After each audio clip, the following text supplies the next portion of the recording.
Hi, I'm Alexia. Hi, I'm Anaya, and we're here with Allie B from Allie B's Cozy's Kitchen. Oh, nice to meet you. Nice to meet you. Hello, ladies. So we have some questions for you. What motivated you to turn into your passion for cooking into a business? What motivated me? What motivated me was wanting more in life. My passion for cooking. I've been cooking my whole entire life with my mother since I was 3 years old. So, me cooking as a little girl and growing up into a woman, I wanted to be able to provide wealth to my family. So I said to myself, how can I take care of my family? I used what I had. My skill was cooking. And here I am today. Allie B's Cozy's Kitchen, the oldest soul food restaurant in the capital region. The oldest? The oldest. How long have you guys been open? Well, Allie B's Cozy's Kitchen has been open for 12 years. And I know 12 years may not seem long to some places in the world. But as a Black business, a lot of times Black businesses have not lasted. So, Allie B's is very, very special. And we need everyone to continue to talk about Allie B's, be part of Allie B's, so that we can grow to be 100 years old. That's what I want from Allie B's. That's lovely. That's lovely. Another question we have for you. How does your food reflect your culture, heritage, or personal story? Well, Allie B's Cozy's Kitchen is the oldest soul food restaurant, again, in the capital region. And how it affects my culture, my personality of who I am, is my family was born, my mother was born in South Carolina, Bennettsville, South Carolina. So my mother was born way in the backwoods. And the food that I cook, because when people think of soul food, they think of just one variety of, not a variety of food. They think of just soul food, like New Orleans have soul food. Texas have soul food. South Carolina have soul food. The difference in my soul food, South Carolina, than New Orleans soul food is that the French took over New Orleans. They ruled New Orleans. So when you think of French, you would think of French spices. The spices are, you ever eat crabs with Old Bay on it? Yeah. Okay. So when you eat crabs, that is really New Orleans style, okay? And when you eat South Carolina food, the food is very simple. So you have the French with New Orleans, wealthy spices, so many different spices that I can't even name. But when you go to South Carolina, it is the land. And when I say land, I mean like garlic, salt, sugar cane. You ever heard of sugar cane? Yes. Sugar cane, smoked meat. South Carolina food is the earth. It's very, very simple. New Orleans food, again, when you think of Haiti, you know the spices because the French controlled Haiti, am I right? Okay. So those same spices that people were using in Haiti, a lot of times, those are the same spices that people use in New Orleans. Fancy, elegant spices. Even though when you think of Haiti, some people may think of pork, but it's French. The French has always been wealthier than the British. So my family comes from South Carolina, where we represent the British. And I'm gonna take you off. Go to your next question. Then maybe I come back to this. To continue that, like when I went to South Carolina, I remember just eating pork and beans. That was the number one meal I used to love. Simple. Yes. Okay, just some beans cooked in some, because I make pork and beans from scratch. Mm-hmm. So it's very, very simple. But when you go to New Orleans, or when you eat that Creole, you heard of Creole, right?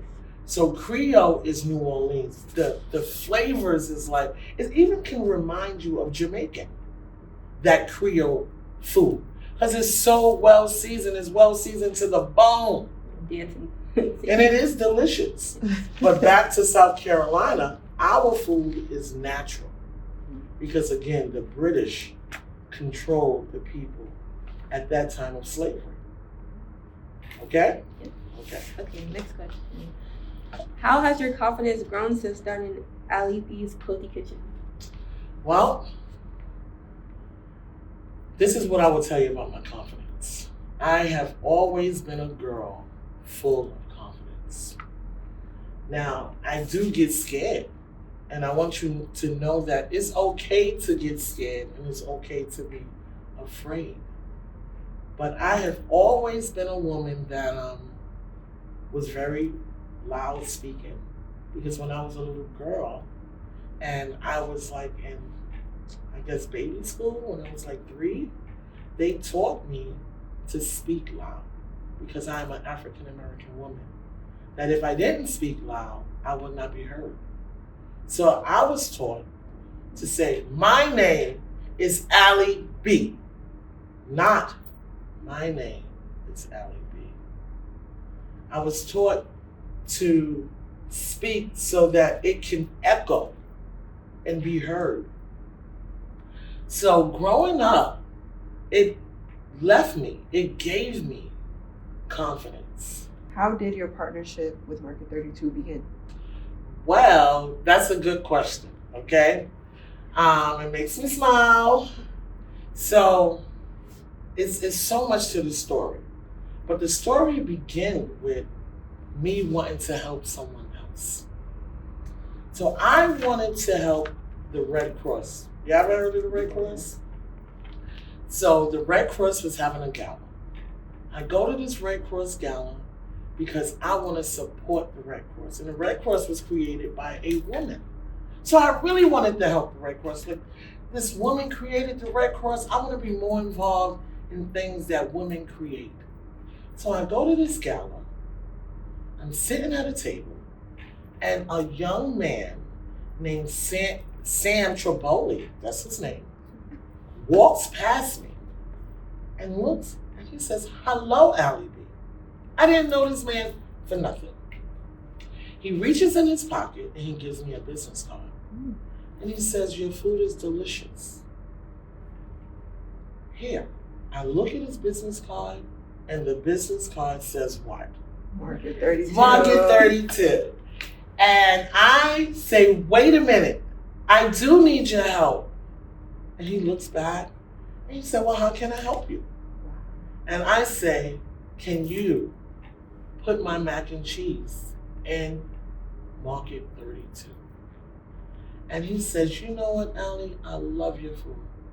Email me." It took him about a month to respond back to my email because as soon as I got home that night, guess what I did? You Emailed him, okay? And I watched that email for a whole month straight. And he finally wrote me back. I went in, and you know what? That was less than a year ago. That's crazy. So that was probably in, let's say, May that he emailed me. Wow. So my mac and cheese at the end of this month, it will make 1 year that is in supermarkets. Oh my goodness, congratulations. Yes, very special. And when it started, I was only in 21 stores. Now, today, before a year even happens, I'm in 122 stores, 6 states. I'm in Pennsylvania, Vermont, Massachusetts, New Hampshire, Connecticut, and New York. Oh my goodness. That's Amazing. big. I am Black Girl Magic. You are. And so are you guys. Thank you. Thank you. And you see, if I didn't want to help someone, me thinking about someone else led me to what? The Red Cross Gala. That's And insane. me wanting to help the Red Cross Gala, there was someone there ready to help me. you. Yeah. So that's how life works. If you put a hand out, the world always have a hand to also help you as well, but we have to help each other. Another question relating to your partnership. What challenges came with partnering with a large company like Market 32? Well, what challenges came along was that I was no longer able to produce my own mac and cheese. Oh. I had to find a company that was able to produce my mac and cheese. And we want the mac and cheese to taste the way I make it. Yeah. All right? So I had to find a place that was able to make my mac and cheese the way I produce it. And also money. In order to produce this product in large quantities, you need money. And I didn't have all the money. I needed thousands and thousands of dollars. Like every shipment was like $50,000. So think about if someone is ordering my mac and cheese, okay, every 3 weeks, I need $50,000 or $100,000. Or if someone says you need $100,000 every 2 weeks, that's a lot of money. That is $100,000 every 2 weeks. Every 2 weeks. That's how it is when you are selling your product. Now, that's not the exact number, but I'm just throwing a number at you. That's a lot. And it was an organization named Business for Good. A friend of mine's has an organization named Business for Good, and guess what they did? They helped you out? They helped me. And Reached it out made their it hand. so easy for me. Even though it was still rough, they made it easier for me to create this product. So now we got the warehouse that creates the product, the manufacturing company that creates the product. We have the trucks that go pick up the mac and cheese and bring it here to the Capital Region. But now, instead of them just bringing it to the Capital Region, they bring it to 6 states. That's crazy. Yes. And you know what? I cry of joy every day because I be so happy. You know, I just think about, I grew up on food stamps. I grew up in public housing. You know, I grew up, my mother, when I speak about my mother from South Carolina, Bennettsville, my mother grew up on a cotton tobacco plantation. Okay? But look at me. My mother picked cotton, she picked tobacco, and then eventually she moved from South Carolina to New York. And when I had my children, I moved from New York City to the Capital Region. So I've been living here for 20 years. Wow. And in 20 years, my family has dramatically changed through me. And guess what? What? You guys can do the same thing for your family. But you gotta always believe in yourself. Because no one is ever going to believe in you until you believe in yourself. Thank you. You're Such an welcome. inspiration.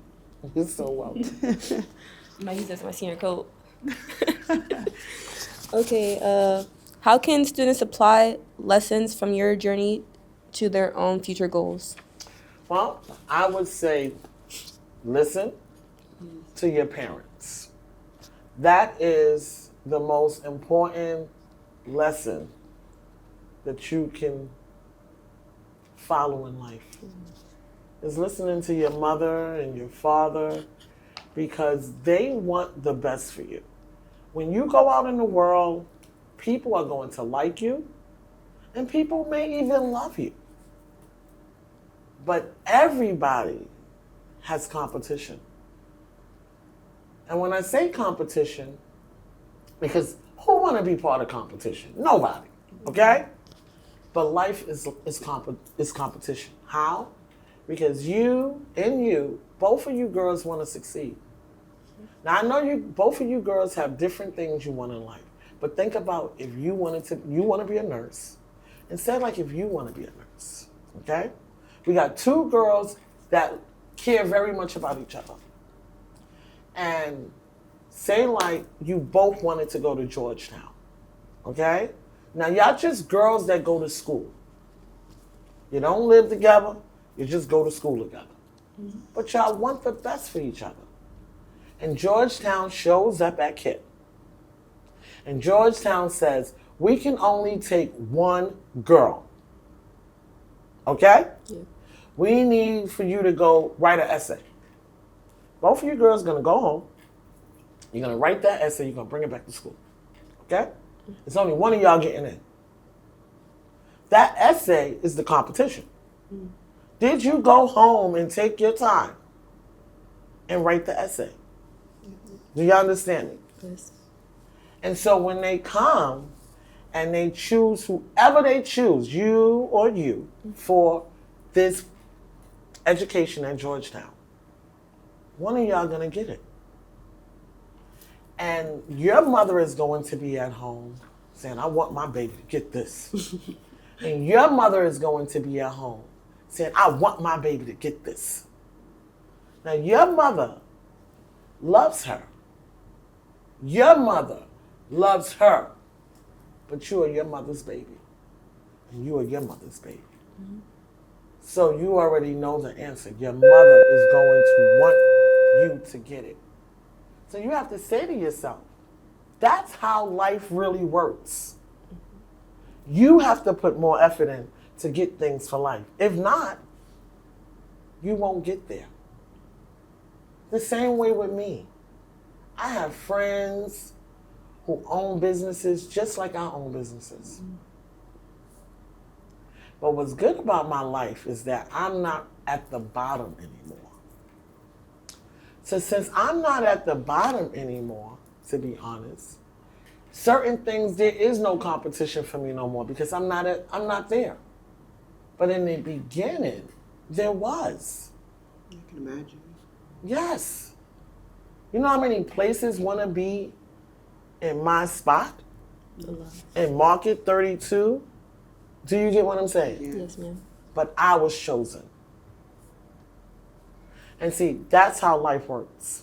Now, I probably didn't answer all your questions. See if you want me to. No, this is good. I did good? Yes, ma'am. Okay, good. I just had another question. You were talking about how like there was different challenges along the way. Were there any relationships that you had to like risk, or any relationships that failed because of what you were doing? Oh yes. When my product finally went in the stores, okay, there were some people that I worked with before the product got in the store, okay? And when the product got in the store, some people I didn't work with anymore. I felt that they was on a different pathway. You have 1 minute to get to class. Now this is, when I say different pathway than I was,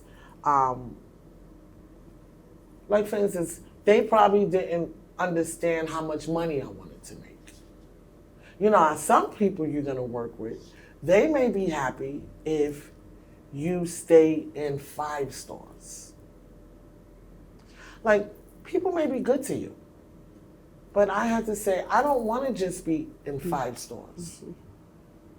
So I said, you know what? Since you can only handle this amount, I love you, or I appreciate you, or I like working with you, but I'm going to work now over here because this group is able to produce more for me. Right. So that was a relationship that I had to let go because they were only able to produce small quantities for me. They were nice, and I could have stood there with them, but I needed more. And you know what? This is what I would tell you too. Like friends. When I first started, before I was in the supermarkets, I probably could travel more with my friends, doing things like that. But then when it got into the supermarkets, certain things I couldn't do no more. Travel as much. Sometimes, just to let you know, I have to close my stores sometimes, more often. Why? Because I may have to do a tour. So that's another challenge, is that Allie B's Cozy's Kitchen is a family-ran business, so we are very small. And sometimes I have to close the store down to go to another place so that I can sell my mac and cheese. When my customers come to Allie B's, guess what? I may not what? Be there. Be there. So they are what? Not happy. Right. But it is a challenge for me to do both. But eventually that will what? Change. It will. So when you girls are out in the world and you girls are doing things, sometimes you will have to put things to the side. You're gonna have to do A, and you may have to put B to the side and do C, and come back to B. Okay. As long as you come back to B, you will be fine, because you never want to leave anything behind without handling it. Okay?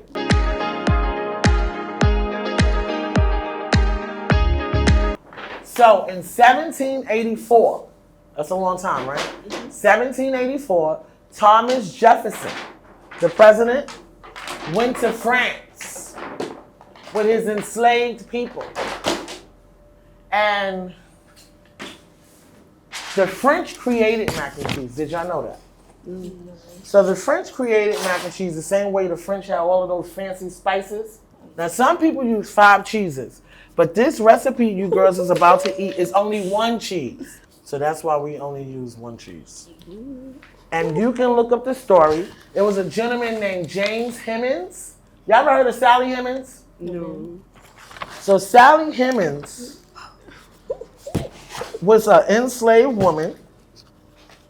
This is good. So what I want you girls to do is, when I leave, I would like for you to Google Thomas Jefferson and mac and cheese and just read up on the history of mac and cheese. Are you ready to sample? Oh, yeah. Okay, good. Oh, this is good. Wait. It's 1 cheese, 1 noodles baked in the oven, and that recipe, girls, is your grandmama's, your great-great-great-great-grandma, your great-great-great-great-grandma, and guess what? Your great-great-great-great-grandma. This recipe belongs to every American in America. Is the mic on? Is the mic on? Yeah. I'm gonna give ASMR. Good. Oh, yeah. It belongs to your, what I said, didn't I say this belongs to your great-great-great-great-great-great-grandma? It belongs to all of us, so this recipe is not mine. Who is it? Ours. Isn't that awesome? Yes. And it doesn't matter what nationality you are. It belongs to every race, everybody. It brings America together. Isn't that special? Really special. And it's simple. 1 cheese, 1 noodles, baked in the oven, full of love.